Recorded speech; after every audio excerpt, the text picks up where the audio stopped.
Hey you guys, it's Crystal from the Abundantly Blessed Homestead, where we use the wisdom of our ancestors to make amazing, nourishing, delicious meals for our family and grow some of our own food.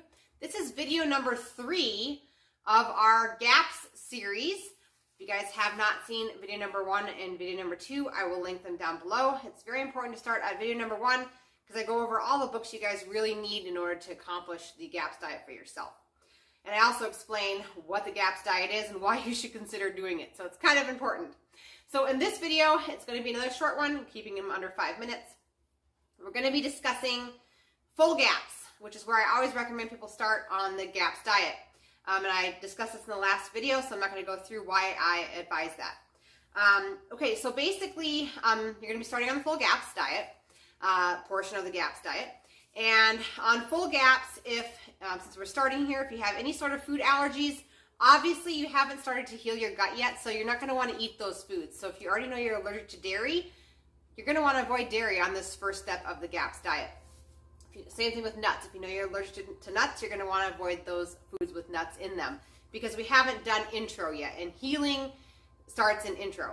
So for the full GAPS portion of the diet, which I recommend you starting there for at least 2 weeks to 1 month, you're going to be removing all starches, carbs, and grains, okay?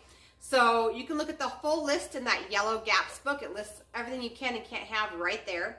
But just to give you some ideas, things like baking powder, things you won't think about, but that has a starch in it, so you can no longer have baking powder. Things like cassava flour, those are starches. You can have carrots. Those are actually a carb, like as far as keto goes. But on the full GAPS diet and on the GAPS diet, you can still have carrots. Things like potatoes and sweet potatoes will need to be removed. A really great alternative in some of those dishes are rutabagas, but just make sure to buy rutabagas that are no bigger than a softball. Once they get bigger than, baseball-ish size, they begin to take on a really strong, not so great flavor. So try to buy smaller rutabagas to replace potatoes in things like mashed potatoes, French fries, all those recipes like that. Another thing that you're going to be ditching is flours. So spelt flour, whole wheat flour, all those flours are gone. Things that you can replace those with are things like coconut flour and almond flour. Things like sweet corn would be one of the vegetables you're not allowed to have. Pretty much all the other green vegetables you can have on full GAPS. Another thing that you're going to be getting rid of are dry beans or any sort of beans in general, except navy beans.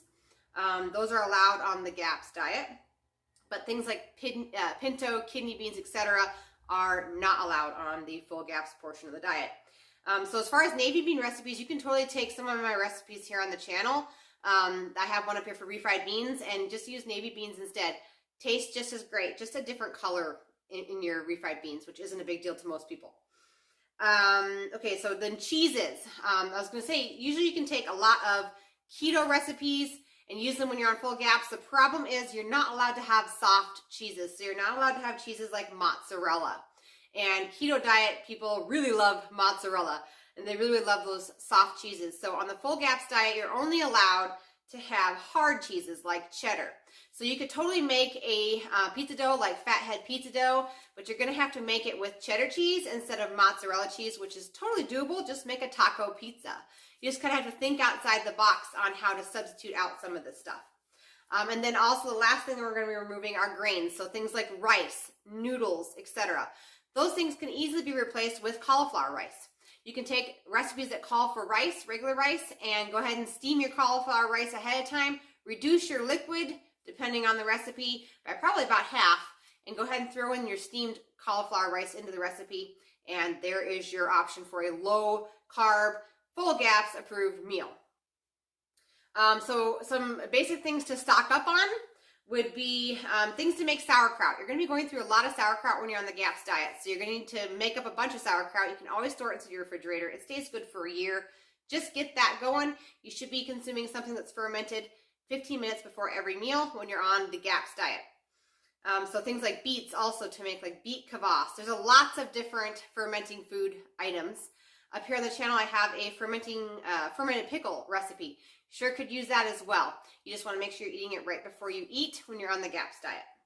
Another thing to consider stocking up on are coconut chips. Azure Standard sells coconut chips, and basically you're going to be using this when you're on intro. to make your own coconut flour. So stock up on that, and also Azure sells an amazing coconut flour that when you're on full gaps, you sure can use an already made up coconut flour.